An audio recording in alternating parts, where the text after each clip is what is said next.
And welcome back to another episode of Life Changing Challengers. I am really excited, everybody. I have Nathan Buttigieg, and he is all the way from Australia. And he is a personal development coach. And we're going to share his incredible profile with you right when we get towards the end there, because it's something special. Like, you got to be thinking David Goggins meets one of the best trainers in the world. And that's where you're going to find this guy because he's absolutely the real deal and he talks it like it is. And it's so rare to find that. So I'm really excited. As you can tell, Nathan, I'm excited. So, hey, how you doing today? Good man, so good. The only way to give advice is to live it. So I just live it, and it's way easier to give it when you do.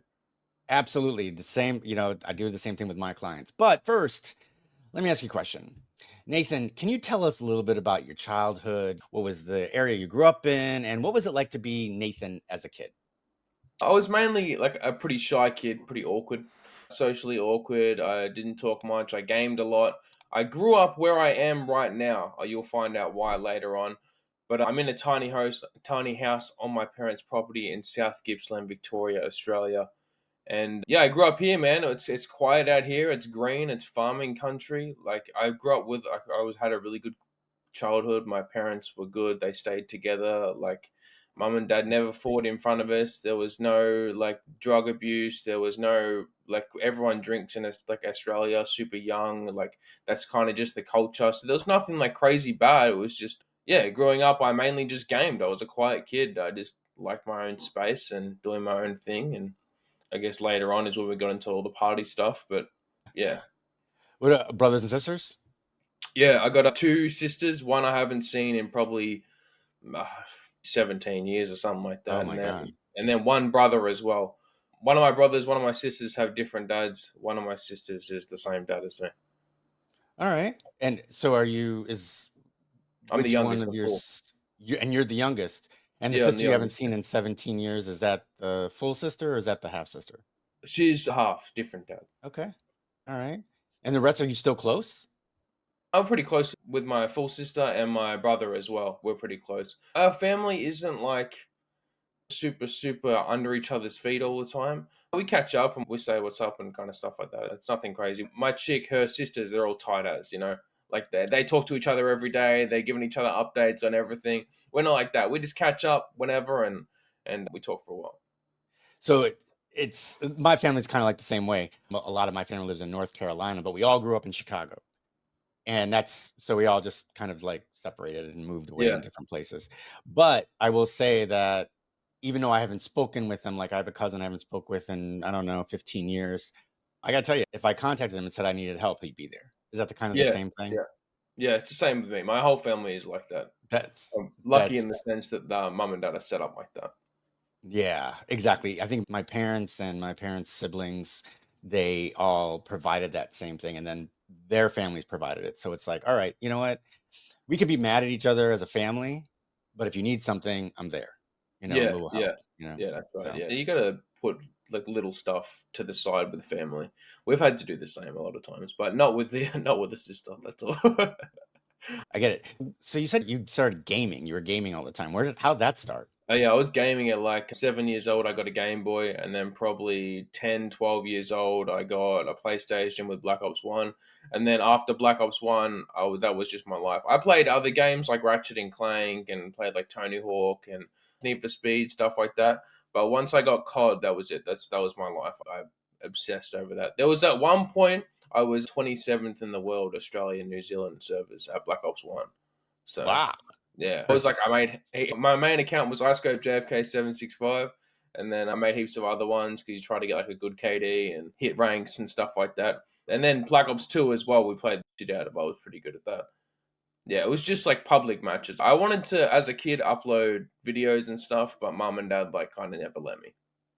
oh, you Yeah, wanted to kind of like be on Twitch and get yeah, that yeah. Well, going and Twitch stuff. wasn't. It was just you get a game card and then you plug Hmm. that in and you can record your gameplay. I wanted to do Oh, that, nice. but I was super young, man. So mum and dad like really didn't know what the thing was. They didn't even really know what COD was. I get it. I get it. Wow. Yeah, I've heard like crazy stuff about people playing, like being on marathon games where they're like They living on Mountain Dew, and they finish up the Mountain Dew, and they don't even go to the bathroom.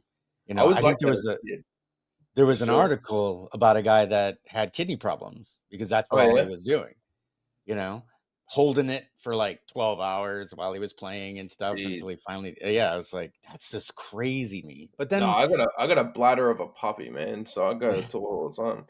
But I like yeah, I just drank cans of Coke and stuff as a kid. I was lucky when I was 14 years old, we have a unit right down the back. We're on 14 acres.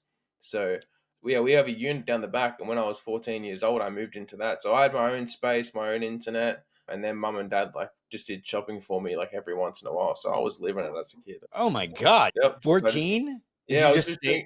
eating 2-minute noodles, drinking cans of Coke, that was it. So at 14, that's like high school. Is it Yeah. high school in, Yeah. Yeah, 13 years old, we're going to year 7, and then year 8, year 9, year 10, year 11, 12.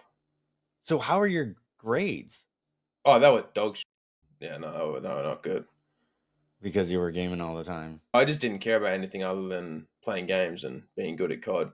I don't even know how I got through to I dropped out year 12. I don't know how I passed year 11 or 10 or 9 or anything like that. I just school was not my thing. It still isn't, man. I can't really read stuff and like that I'm not interested in, I have to be Yeah. drawn to it.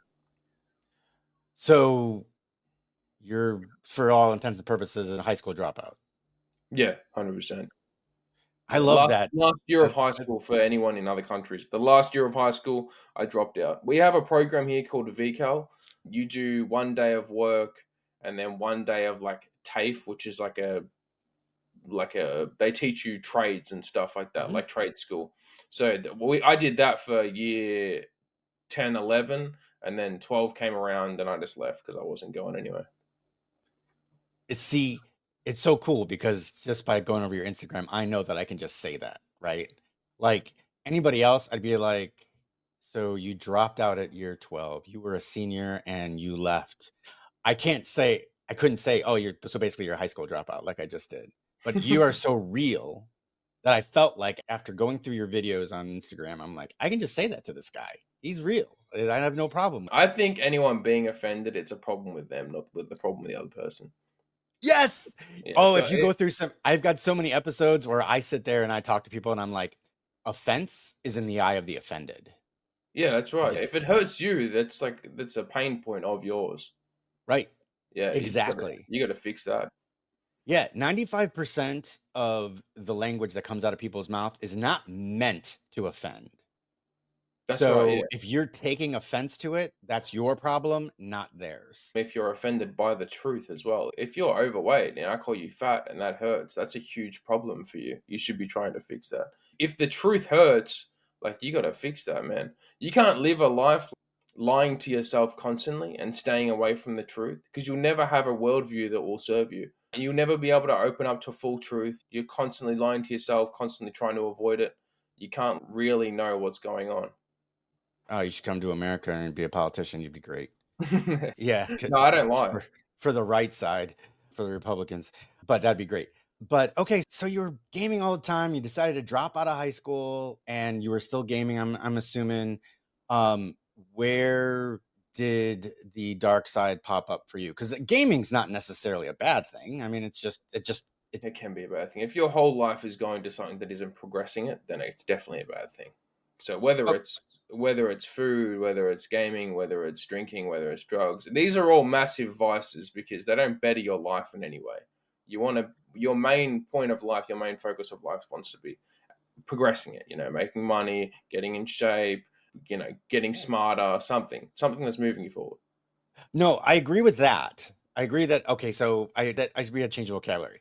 So I didn't mean that it wasn't bad. It's bad as it bad personally, but it's not evil, right? It's not Yeah, evil. That's the I thing is guess what I was it trying to doesn't get to. make It's you it not, doesn't yeah. make you want to hurt yourself and stuff. Right. I mean, yeah, it's not, yeah, that's the thing is that it's not potentially evil. It's just, and it's the only person that's hurting is yourself. Mhm, And that's the thing. So yes, it's bad. It's a vice. And especially in the way that you were doing it, yes, it's bad for you. mhm. Okay. So, but if you're like drinking Mountain Dew and Coke and stuff and hanging around and that's not a problem. Where did alcohol come into it? Come into Yeah, it? your listeners probably don't know, but I was an ex-cocaine addict. So ex-cocaine and an alcoholic for a fair long time.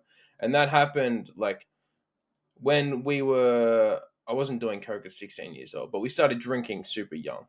Here in Australia, it's kind of the culture. You're not allowed to legally, but you just, you start drinking and sitting around fires, especially out here. It's country out here. So you start doing it pretty young. So that was just like how we grew up. We'll sit around fires on weekends or whenever we had spare time, I guess, and we drink and talk shit and Yeah. for so long that was just the way, and I didn't realize that that was the way that I was learning to cope with things as well. When I had problems in my life, I would just drink and have more fun and all that kind of stuff and just suppress whatever I was going through. And then at about 18 years old, I moved out of home, moved to Bendigo in Victoria for pretty wasn't a good job opportunity, but at the time I felt like it was a good opportunity. It was at McDonald's, but moving higher up, department manager and stuff like that. Did that for a while and then got poached by a gym to run their stuff. So I worked in a gym for a little bit.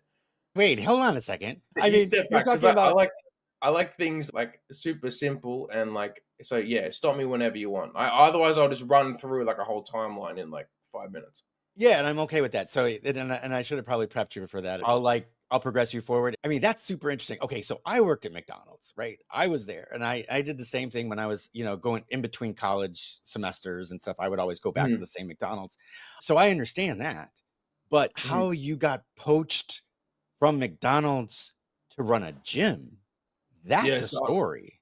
So you do like for everyone that's worked at McDonald's, you go bottom up all the time. You start on fries, then you learn to serve, then you might learn at the back, and then you learn every area out there, like how to toast buns to how to like cook grill. You don't even flip burgers there; it's all machines. You don't have to flip anything, but you learn all areas bottom up. So then I became a shift manager, and then from shift manager, I went to running departments. So I was doing a lot of the ordering, the inventory, and then I went on to like people performance, like training crew trainers to then train new people. And McDonald's is set up so perfectly.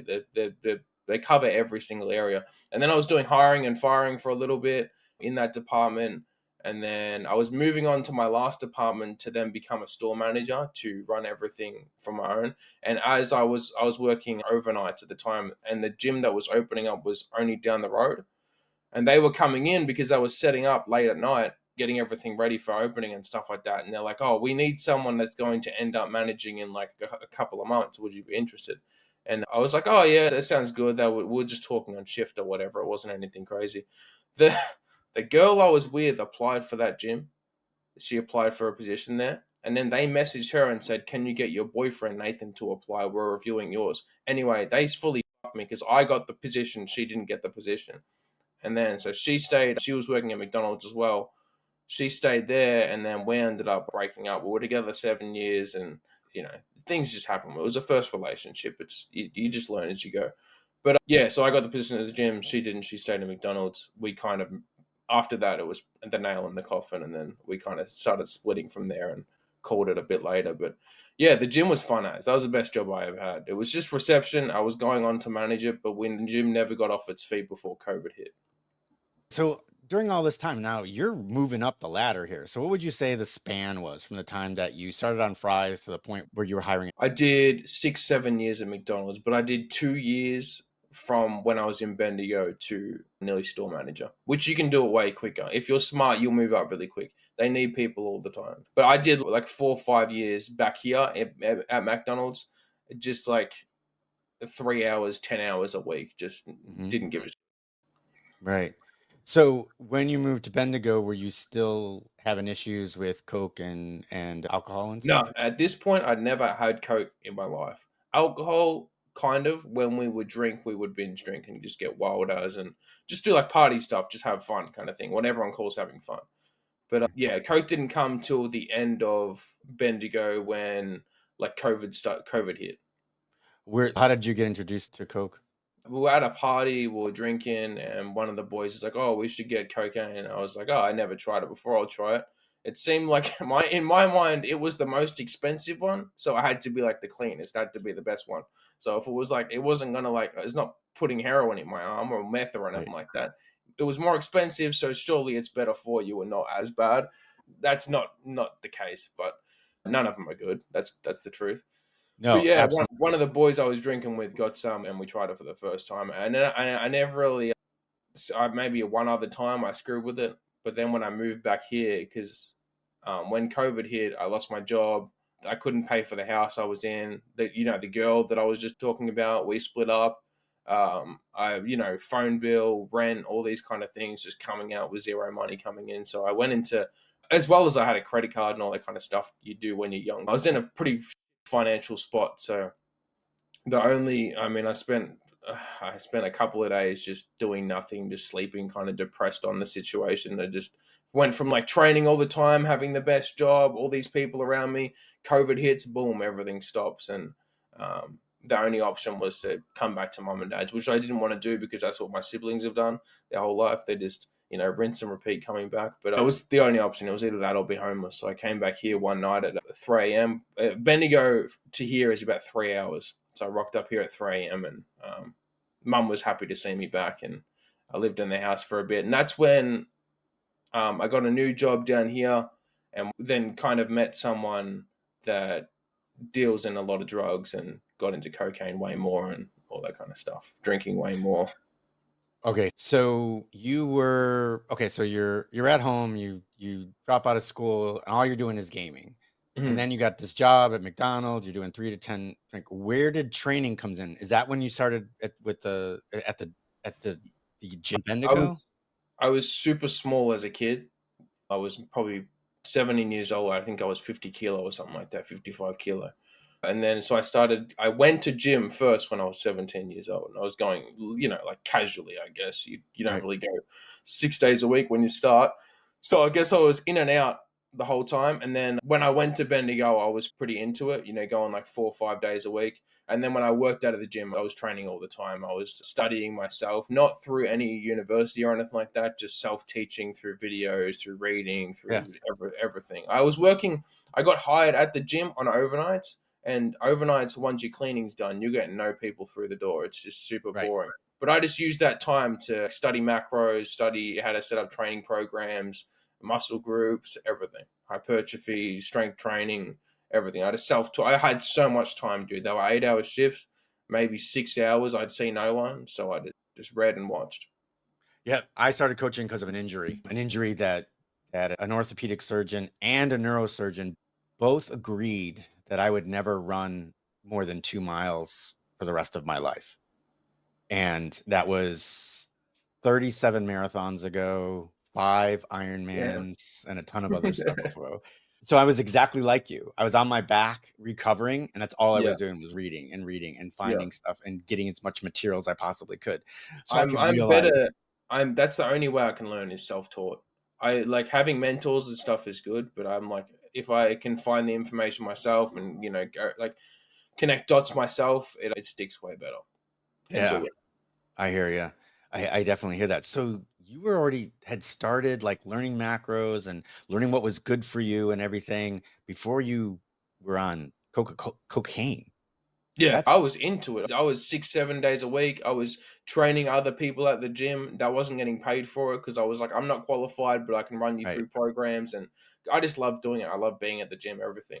That's why when it all went bad so quick, I was like so depressed and in a hole because my whole life have gone from like, oh my God, I got the best job. I'm helping people. I'm doing all this stuff. My gym's great. And then like boom, 1 week hits and everything's gone, everything stops. You can't go to gym anymore, and there's no point eating right because you're not training, and like just all the stuff that runs through your head. Yeah, everything stopped, and I just thought I was the biggest failure because I had all these money issues and I wasn't able to do anything anymore. And I got home before I even got a job down here. I got home, and that's all I did was just drink. I tried to keep up the fitness stuff, like the training and stuff, like with Uh-huh. body weight, pull ups, push ups, sit ups, but it just didn't feel the same. And I was get back to it after it's all back, and I just got stuck in a hole. I thought so right at the beginning of COVID, right before COVID. So I work on contract, and how to make money. I work on contract. And I had just started this contract and then COVID hit. And the company that I was working for decided, because they had this policy that if you were not an employee, if you were a contractor, you had to work at the office. Mhm. So when COVID hit and everything shut down, they're like, well, we're just going to cut all the contracts and whenever we're back, we'll open up the contracts again and just rehire. So I thought, man, this is going to be great because it's all we got to do is go outside, and because we can go outside and we could train. And I thought I was going to be on. Thought I was going to kill it because I was Yeah, like, oh, now I've got all day to get clients and get my clients up to speed and all that. But I didn't realize that, most people lost their jobs too, or they got their yeah, funding cut, or they got hours cut, or they got all this stuff. And my clients were like, "Hey, I got to put my membership on suspension and blah blah blah." And here I am thinking that, oh, I've got all this time that now I could go and spend time and be on phone calls and stuff. And yeah, I ended up with the same issue, And of course, I wasn't training people, so I wasn't training, and yeah. yeah, so I was right Everything there with you. everything just like stopped. Everyone stopped. Every like business. Some businesses killed it. The ones that could stay open killed it. I was working during like peak COVID. The place that I worked at was classed as essential, even though it was only tires and trailer parts. But somehow they were able to stay open. And yeah, man, everything stopped. No one, everyone just, what do you do? Yeah. You're just trying to get food and you're trying to like get money, and the government didn't really give a shit. They just shut everything down. Yeah, my biggest bill. I think I got Uber Eats to get up there a couple of points on the stock market because of the amount I was paying for it. Because it was the only thing you could do. You could cook at home, but it was hard to get to the grocery store. Yeah. And so, but Uber Eats would drop it on your freaking doorstep. We That's don't it. even get Uber Eats out here. We have it in Australia, but where I am, because it's so rural, Yeah. we don't get anything. It's 7, 10 minutes to drive to the closest supermarket, and it's small. The big supermarket's like 25 minutes away, 20 minutes. Oh my, so you eat what you cook, right? Yeah, that's it. So Yeah. that keeps you to eating well and eating good. All right. So tell me about the first time, what it felt like the first time that you tried cocaine. Cocaine is like you instantly feel good. You instantly have like a lot of energy. You're instantly like super. I wouldn't say motivated because you don't want to do anything. You can't concentrate for long enough. It's like you're super just like it's like if you have a lot of caffeine times like probably like 100. You instantly feel better. You're super happy all of a sudden, and everything feels good. But that only lasts like the first time you have it, it's only going to last about 30 minutes. And then you start looking for more because you start declining super quick, super, super, super quick. I always just got hard as come downs. Like for a week, if I had like a gram and a half of Coke, for a week, I would feel nothing. I would think just negative stuff. No one, like, everyone's like, oh, what's wrong? What's wrong? And I didn't give a shit about them. I didn't give a shit about nothing. I just like, if I died, like got hit by a car or something like that, I wouldn't care. Wouldn't care at all. Like dopamine spikes so much that it has to come down, and it comes down so far below baseline that like you feel like you're in hell. You feel nothing. Like you could have the person that you love the most, like like say or do the best things, and still you would just be like, ah, who gives a fuck. Wow, you had a different experience than I did, but I've only had one experience, and it scared me so much that I dropped it down the toilet. But I was out with the boys and we were having a poker night, and I was complaining that I was doing residential appraisal, and basically it's a two-part thing. You go to the house, you take pictures, you look around, you measure, blah blah blah, and then you got to sit down and do these reports. And these reports would take anywhere from 45 minutes to an hour to do. And I was complaining about it. And one guy said, "Hey, you know what? I just happen to have some Coke here that might help you." And I'm like, "I'm not doing that, blah, blah, blah." He goes, "You might want to try it. It might help you out, And I had a stack of like 20 or 30 reports I had to get done. So they gave me some and they told me, they're like, "Hey, take 2 lines. And then every so often when you start to feel something come down, then bump with a key. Just key up." Yeah, All reports done that night. Like all night. really. I worked all night. I was so zoned in. Everything that night. And I kept bumping. And then I went to the gym. And then I went to go turn in my reports. And when I got home, because I was pretty far away from the office. Because basically it was, you made your own appointments. You did your own, you made your own schedule. So all Yeah, you had to do was do the reports. And then the only time that you had to actually go into the office was to turn them in. Turn in the reports, came back. And as soon as I walked in the door, my boss calls me and he says, I don't know what you did, but these are the best reports you ever did in your life. I says, nothing's missing. All your I's are dotted, your T's are crossed. He's like, keep up the good work. And I'm Damn. like, thanks. And the first thing I did was I went over, I took the rest of it and I poured it down the toilet. And it was all because of, I'm a little bit older than you. So in the 1970s, early 80s, there was this commercial. And all it was a black space and a spotlight in the middle. And this guy, he had a brown suit on, and a monkey, a real monkey, a chimpanzee, was on his shoulders. And he was just walking in a circle.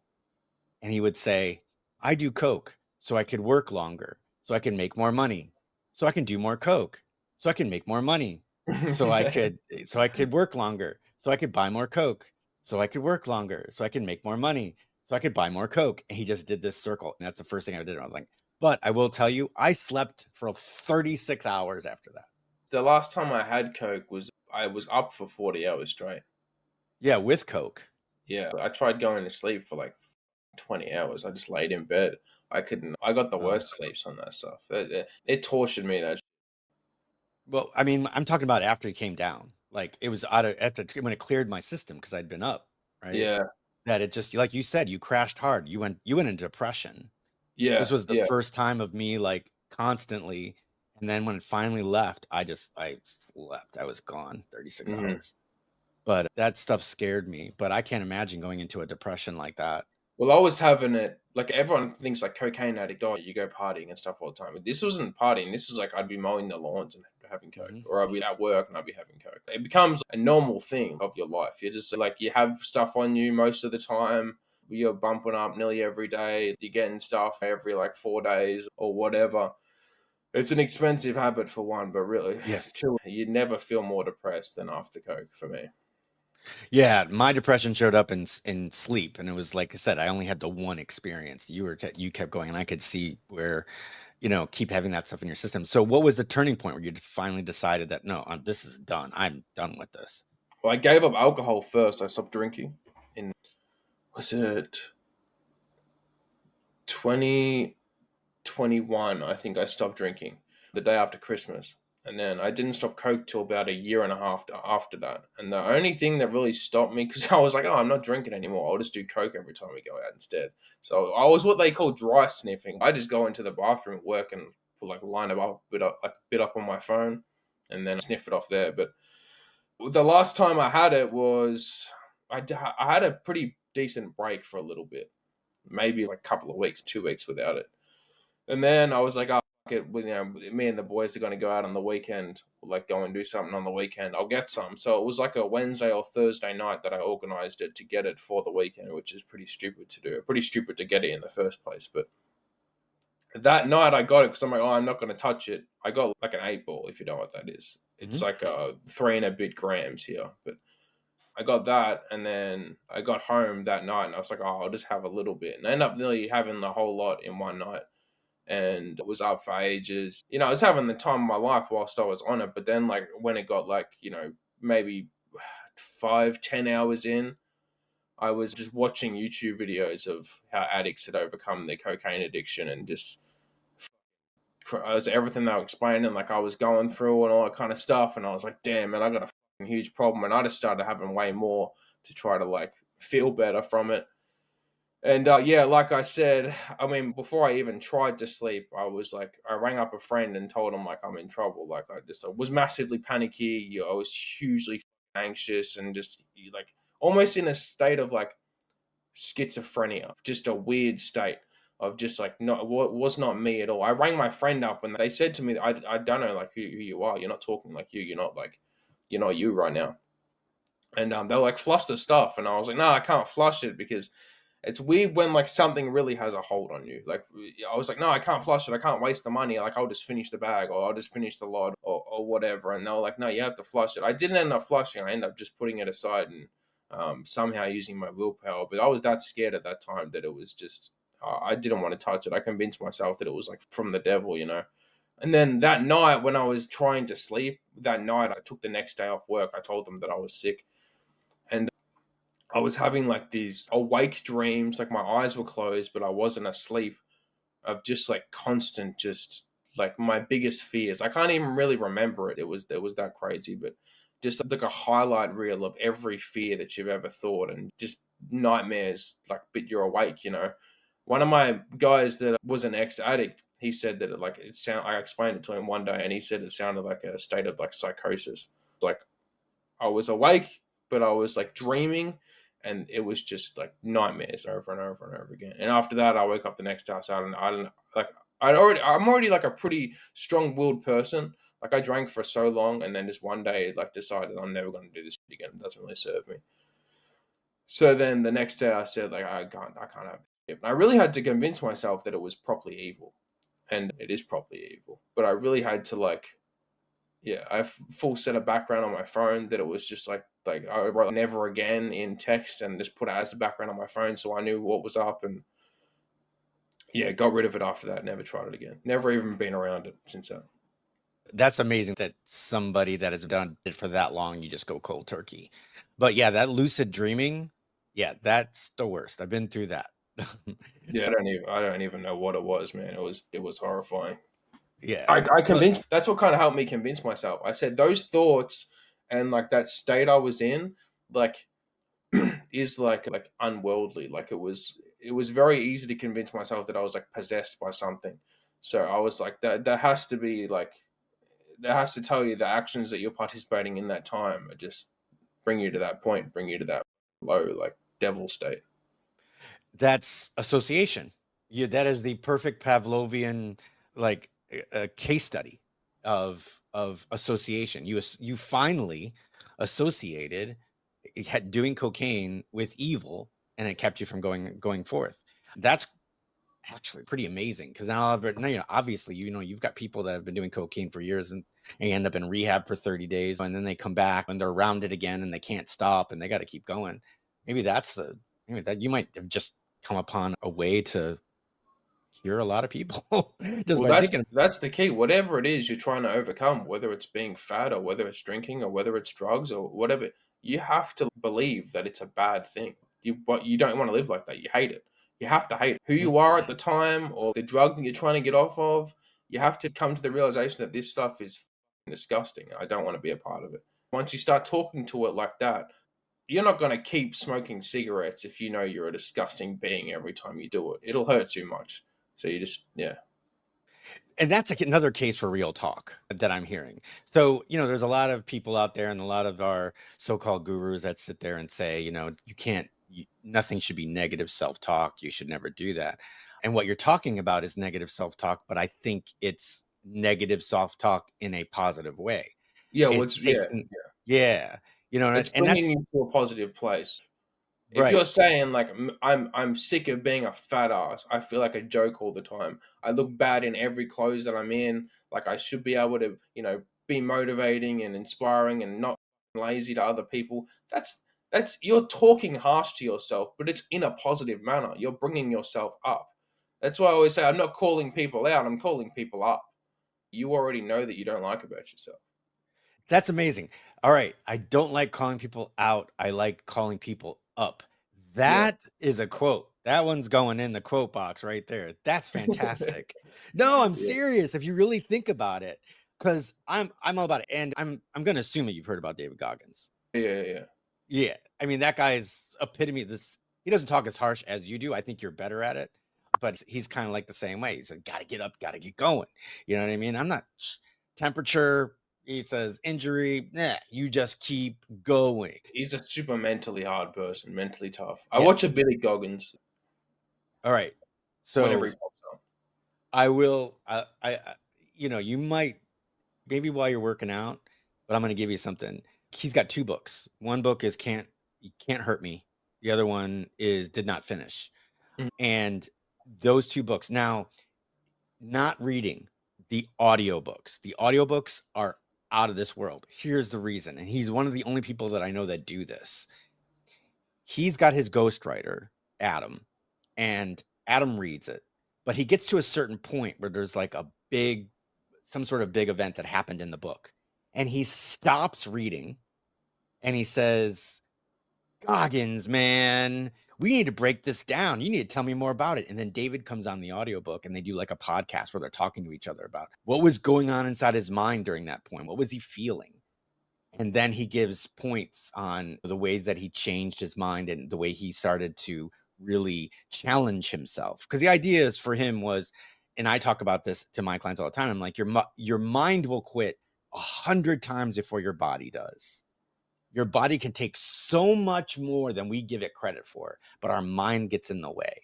To go past the point where your mind is saying no and move your body along even Yeah. farther. Talk about going to war with yourself a lot. That's like Eh, you wanting to quit and you just challenging it over and over and over and again. And it'll take you to places that you didn't realize were possible.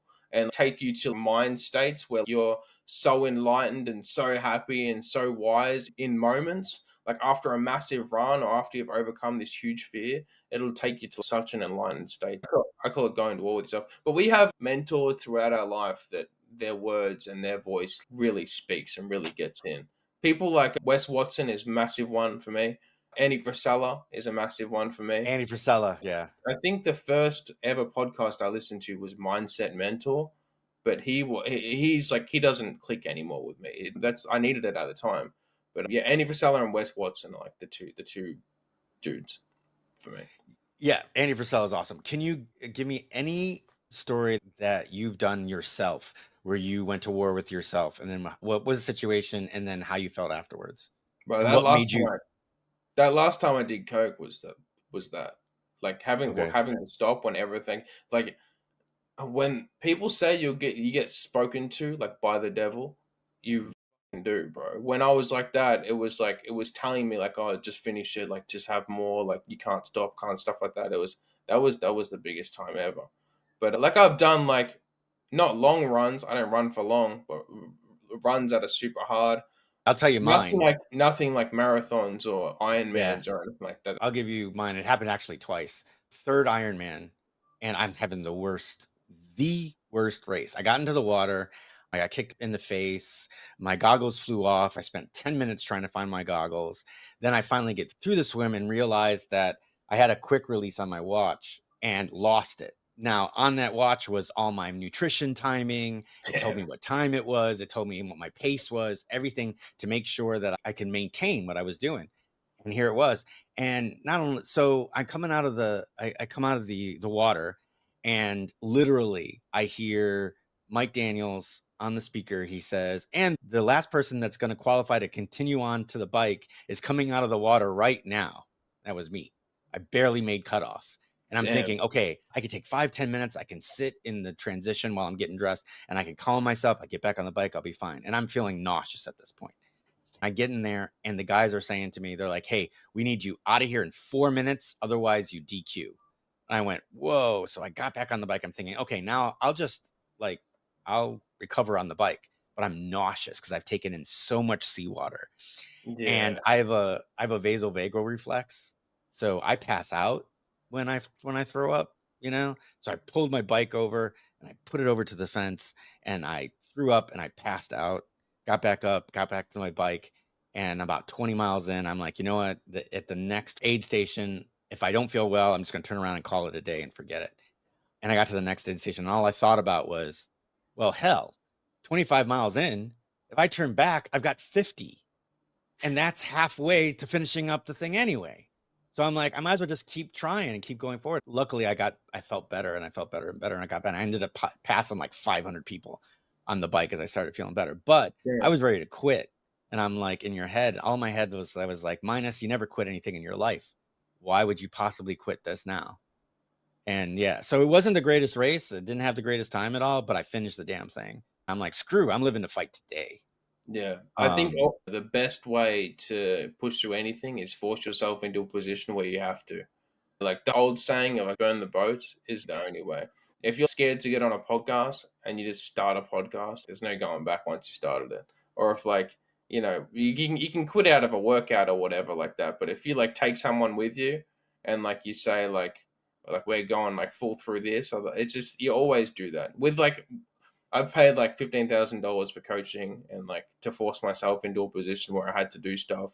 Getting on camera for the first time like 3 years ago was the most scary thing ever. But once you're on there and upload it and go through it a couple of times, like force yourselves into positions where you have to. That's the only way you level up is by doing that. Being comfortable, being uncomfortable.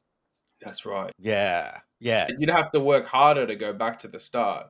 That would have been 50 miles. I would have already biked 50 miles. And I'm like, well, another 50 was another 62 miles. And I'm done. Now if I had to, I could walk the marathon in 6 hours and I would Yeah, still qualify. So I was like, well, screw this. I'm just gonna keep going. And then I did the same thing. I did Maryland and it was so cold. It was 33 degrees and I'm on the bike and the wind is at 40-mile-an-hour gusts. And I get to and it was so hard to get through the bike, the wind and the cold, and I had to keep stopping because phoresis ended up making me have to go to the bathroom every 10 minutes. yeah, And right. if you got caught like pissing in the woods, you were DQ'd. So you had to freaking go until you found a freaking a porta potty. So I mean that was ridiculous. And then I got a penalty because I was tucked into my bars like this, and I didn't see the person in front of me. And you have a drafting. You only can be so close to the next guy because you get the Mhm. draft, right? And Yeah, it makes yeah. things. And I was so tucked in, I didn't realize there was someone in front of me. And the marshal comes around and gives me a card. I have to pull over to the side at this penalty tent, and I got to wait 5 minutes. So here I am. I'm an hour past the time that I thought I was going to be, and I'm thinking to myself again, this is number 5. No, it was the one time before the last one, but so it was number 4. And I was like, I got nothing to prove. I'm like, I'm back here. I can be warm. I can be all that stuff. And I was like, again, my head was just like, you know what? You never quit anything in your life. Yeah, I'm like, go do the first 2 miles. And if you still feel like crap, turn around and come back. Not a big deal. It's only 4 miles at that point. Mm. And 1 mile, 2 miles, 3 miles. I'm always like another mile. And I'm like, screw it, I'm just gonna finish this sucker. And I ended up taking 90 minutes off my time because I was like, it was like ridiculous amount of time that I took off.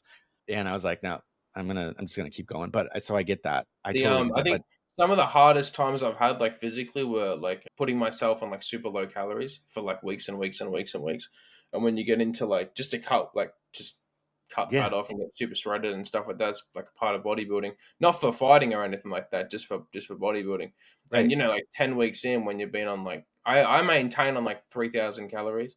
I was on, like, 1,400 or 1,300 for, like, 12 weeks, 10 weeks, and at the end of that, I was like nearly non-verbal every day and all that kind of stuff. And I had a super physical job at the time. We were tire fitting, and I was running a team for a warehouse. We were like picking wheels and tires and fitting them and stuff like that. And Yeah. the days there, man, like you can't go home early just because like you're a little bit worn out and stuff like that. So they were pretty brutal times where I was just, people were coming to me asking me questions, and I had to like give them answers without wanting to kill them, and they were hard times. I Like can deep imagine. deep cuts where you're cutting like I think I got like 12 kilos off in like 9-10 weeks or something like that. And for someone that's like I was already in shape, like this was to Yeah. get like 5-6%. So have you competed in bodybuilding? No, I never competed. I was going to when I was younger, but then I kind of like thought it was just me trying to seek validation, like me trying to like think I was good enough, and I just gave it to myself instead. Told myself I was good enough to be on camera and help people, and yeah. I was never So like I was never drawn to like the bodybuilding community. I just yeah. needed confidence because I was so small when I was little. Come to the conclusion that like me competing was just only trying to get validation from other people, and I was just gonna give it to myself and get on camera and share my life and all that kind of stuff. That's right, yeah. Just to see if I was tough enough. That's amazing. I've gone through Andy Frisella's 75 hard. Yeah, I'm on that right now. Are you really? Yeah, I'm 56. Yeah. Oh, that's awesome. Is this your first time or you is No, this I've done it 4 times. oh, and so this is number 5? Yeah, I've completed Live Hard once. Okay, that one I'm not familiar with. What's a live hard? 75 Hard is the initial program to the Live Hard program. He adds on like more tasks for 3 different phases, phase 1, 2, and 3. It's better if you go through it, but phase 1, like you do all the 75 hard stuff and cold shower and 10-minute visualization for like 30 days straight. Obviously, the same rules apply with 75 Mhm. hard. If you miss a day or you miss something, you miss a liter of water, then you got to start from the start again. And then you got to take 30 days in between that to phase 2 once you finish. 30-day gap and then start phase 2, and that's the same rules as 75 hard, but for 30 days. And then phase three is you got to do something good for one person every day and like have a random conversation with one person every day. And I can't remember the other ones for phase three. Phase three was the one that scared the shit out of me because up Right. until like 3 years ago, like communicating with random people wasn't a thing I did. I'm from the country, man. We talk to who we know, and that's about it. And everyone else can Yeah. get stuff. So yeah, that was a big one. But like, I mean, I wouldn't be on podcasts without it. I wouldn't be on That social media without it. that's outstanding. That is Mm. outstanding because I got to look at that one because that one would be great. I love that idea of all right, Well, you you got got to to do do the something whole good. lot to get the phase three. Can't just pick Right, phase three. right, right. But that last one, I'm just the idea that you got to do something good for someone once a day, Yeah, and you got to good make deed every day. I think it was 10 minutes of visualization as well, and maybe cold showers, and then a random conversation with one person every day. And a conversation. This isn't hi, how are you? This is stopping right. them and like, yeah, introducing yourself and shit. That's yeah, that's outstanding. I got to definitely look at that one, and you know what? I'm going to link that in the show notes too because I think that's definitely a tool that a lot of Yeah, and people could use. everyone should look at 75 Hard. It'll change your life Yeah, extra like it did for me. It was one of the main reasons why I built so much mental toughness to overcome drugs and alcohol and everything like that. And it's completely free because it's all self accountability, which is right. also the biggest thing that people need is to be able to hold yourself to a promise that you made. Exactly. And a promise to yourself. That's right. Um, that I think is the worst thing that that for me. If I promise myself something and I don't deliver, I'm like awake. Like I can't sleep that night, Yeah. because I'm Yeah. like, damn, what did you do? Why didn't you do this? Oh, you're such a loser, blah, blah, blah, blah. So I just get up and do it. And because of all that, it's easier just to do it no matter what it is. Because I'm not going to spend a long time torturing myself. I might as well just do the thing that it might scare me or might be uncomfortable or might be physically hard or, it's just easier to do it because it's torture otherwise. Oh man. So I am digging what you're saying, and I love your real talk. I love the fact that you are completely honest with yourself, and I imagine that you're honest with your clients, and I know you are because I could see it in the Instagram. What are you coaching for? Is that what you're doing as a full time right now? I work two jobs as well. All my spare time goes to content and coaching. And I know that you have a pretty good following. You're just gonna build it from there. 1 million followers one day, but not for the followers, just to help more Right. people. No, just to help. I really And like work. If you were able to feel what I feel when my clients do well or get to where they want to be, or they're cutting and hitting, like they're dropping weight every 1, 2 weeks, that's the best ever. That's my favorite thing. I hear you. When I first started coaching, now I've been coaching for about 12 years. When I first started coaching, I was like, oh my God, seeing my clients come across the finish line is like just a very close second to crossing the line myself. Hmm. And about 5 years in, it flipped. Then it was like, no, no, no, no, no. It's better. Watching my clients coming across the finish line is so much better than coming across myself. Yeah. Well, seeing Um, seeing my guys like they don't drink for a while and how different they speak and how much more energy they have and how positive they're talking and seeing them like just dialed into a diet where they don't miss for weeks and then they've got like their first arm vein or their first bicep vein or they've got abs and they can't stop looking. That's the best ever. Because I was that, I remember the exact same thing. I know how good it feels, and you only like can relate when like they do it too. what is if you I'm trying to think how I can put this. Let's talk just real quick, just a couple of really good bits of information. What would be a diet tip that you could give people to help them lose weight or shed fast that is somewhat The foods don't matter unless the macros are right. People need to learn macros. They need to know macros. They need the right daily macros and to be able to hit them consistently. That comes with mindset training as well. You need to be able to make a promise to yourself and hold it. But if you don't know macros, like whatever foods, like, oh, I'm not going to have sugar. I'm just going to have carnivore. I'm going to get on the man shake. I'm, going to stop having soft drink. None of this will matter unless it's daily macros. The right amount of protein, the right amount of carbs, the right amount of fats every day, and you will get results so quick, so quick. I know people that have gone on coaching programs that it's taken them way too long. And the coach, like everyone coaches differently, I get that, but if It's macros every time. You need to know macros. You should be able to look at what you're having on your plate and know it has this much protein, this much carbs, and this much fat. And if you know that after tracking for a long time, that'll change your entire life how you look at food. Now, but the macros are personal, The macros are personal. Yeah, yeah, yeah. Everyone's right? different. Everyone has a Right. different level of like their metabolism, either slow or fast. They have a different level of fat and muscle. It's you get good as a coach at being able to look at someone and work them out. And there's some maths you can do. We use different scale weights because I'm Australian and you're from America. Right. So it's two Yeah, that's grams fine. of protein per kilo of body weight. And to cut, I always put people on 22 times their body weight in calories. So it'll give you like 1400, 1500, and Mhm. then you work out your macros inside of that. So then, yeah, 2 grams per kilo of protein. And then I usually only go like 40 or 60 grams fat max. You don't need a lot of fats. And then just bump up the rest of the carbs. See, and that's interesting, right? Because the trend is get rid of the carbs and have more fat. Yeah, no. So Um, you look at every athlete that's ever lived, they're doing the opposite. you need carbs for brain power, and people Yeah, don't well, seem to. your brain runs off glucose, and your body will just do so well. You'd be shocked. Some of my guys are on like 1,200 grams of carbs, and they're shredded. Like Same question on a someone going to the gym for the first time. What's your best tip that you can give? you could go online and get heaps of like whatever programs, push pull legs, or all that. That doesn't really matter. Just have a program, have something written down. How many sets, how many reps you're going to do each time. Follow a structure instead of just going in there and winging it. And then the best thing after that is get a coach. Get a coach to sort it out all for you, keep you accountable, build everything for you. So you don't have to think and you can just do and they're looking at everything you do. So if you don't do, they're gonna ask why and they're gonna get you on the phone. And that's what I do, bro. I'll call my clients up, being like, Yep. what are we doing? Are we doing this or are we what? And yeah, we're doing it. I just have this problem and then we can sort out the problem. Yeah, I talk to every one of my clients at least once a week, if not more, depending on what I see. If I Yeah. find the lack of motivation, then I'm going to be on the phone with them. Did you do your workout? How did it feel? What was going on?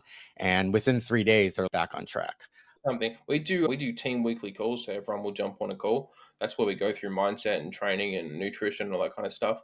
But I'm talking like if my person like because I we put everyone on an app. If someone is not doing their macros and just doing the training, I'm going to give you a phone call and ask why and see Yep. why. Exactly. I have an app that we use for training, and I can see pace. I can see where they ran, how they ran, or what they biked, what they swam. And then I've also, when I send them to the gym for mobility, I can't really see it, but it works out in a way that I can know whether they've done it or not. I can see Hmm. each set. I can see their Yeah, heart rate pump up for each set. So that's good stuff. But that's amazing. And last one, best mindset tip that you can give people that are starting their fitness journey. like pick challenges to do. But whether it's like you're going to stick to doing a 5 minute like 5K run every day, build a challenge for yourself or get one from the internet and then stick to it. That'll teach you more about yourself than ever. And diet whilst you're doing it because dieting also teaches you more about yourself than ever. Nathan, you and me like at different sides of the world, but so simpatico. I always talk about that too. And that's one of the reasons why I started this podcast was because I was finding people that were overcoming adversity, injury, like what you came up, recovery, the whole bit, and they did it in an unorthodox way, just like you did, right? You went after challenges. You quit cold turkey because of something that not everybody does. My biggest story is a friend of mine who was 250 pounds on a 5'1" frame. And instead of just deciding that, okay, I'm going to go to the gym and I'm going to diet and I'm going to, blah, blah, blah, she goes, no, she was flipping through the channels one day and she came across Ironman Kona, which is the world championships. And she goes, God, I would really love to do that. But here she is. So instead of saying, okay, I'm going to diet and then I'm going to lose the weight and I'm going to go to the gym to Mhm. get to this way so that I can do this, she goes, no, I'm going to do it. And she signed up instead of focusing on what you and I talk about focusing on. She goes, no, my goal is not to lose weight and to get fit. My goal is to get to the starting line healthy and get to the finish line, you know, injury free and get there, finish that thing. So she trained for the Ironman for 18 months and she walked onto the beach. She was 120 pounds in an extra small freaking wetsuit and finished it in 11 hours and 30 minutes, which is unheard of for a first timer. Yeah. But that was how It's she the did it, difference between if it's difference between having goals and having dreams. right? Dreams are saying, I want a six pack, I wanna be in shape, I want this, I want that. It switches over to a goal when you have a plan of how to get it. Every day I'm going to do X, Y, and Z. Now you've got goals. Now you've got actionable steps so you can take towards that dream. Everyone that's saying I want to lose weight, that's just a dream. That's just what they tell themselves Right, about their whole life. I want to start a business. I want to move to this place. How are you going to do it? That's what you should right. be looking at. What are the actionable steps, your daily steps, your daily habits that you're going to take to get to that dream? It's different. The ambition, the dream isn't the goal. The steps to get there is the goal. Exactly, Yeah. exactly, and I'm the same way. We have people that have certain time, they want a certain time goal. Well, throughout the plan, it's, "Okay, by this point, we need to have you racing at this level in order to get you to that far to get you to that last one, by you Mhm. to the next step, getting better every single day." And a lot of that includes going to the gym, doing a lot of mobility, working on, where's your macros are because you need to have fuel for the race and your training and everything else. So I'm sure you're the same way, but you got to get to that point, right? If you want to lose weight, well, for how many pounds do you want to lose? And I never look at pounds. I'm more about body fat. I don't even let them, like, decide. They're like, "Oh, I wanna lose 30 kilos." It's like, we'll lose as much fat until we can see abs. That's where we're going. If that's Love, 20, if that's 40, whatever, but we're getting abs. right? And that's 6%. It could be like 11%, 11, Yeah, 12%. depending everyone's different. I can sit at, like, 8% and be good. Okay, listen, by this point, we want you at, if you're 30%, within this point, you should be at 22. At this Yeah, point, yeah, we'll be on you should track. be at 18. And then we Yeah, know that, it's working. So yeah, I love that. So listen, everybody, first of all, you gotta go and check out Nathan's freaking Instagram because it's freaking out of this world. And he'll give you real talk and looks in the camera and he just like tells you how it is. It's like real and it's raw. And I personally, I dig that. That works for me. May not work for you, but it's gonna light a fire under your freaking not just sleeve. motivation either, it's not just speaking. I'll show you my Right. life so you know I'm not a fake, I'll show you my whole life, I'll show you everything about it. I'm on my story every day, like, 10 times showing you, you know, telling you some stuff or showing you that I'm with my chick or just something, man. It's a reality show mixed in with some motivation and Yeah. Yeah. So okay, so I picked and chose, throughout because I do the stories and stuff. And obviously I'm big into the motivational stuff, and that's where I kind of picked it up. me But too, yeah, man. I his make the content that I like.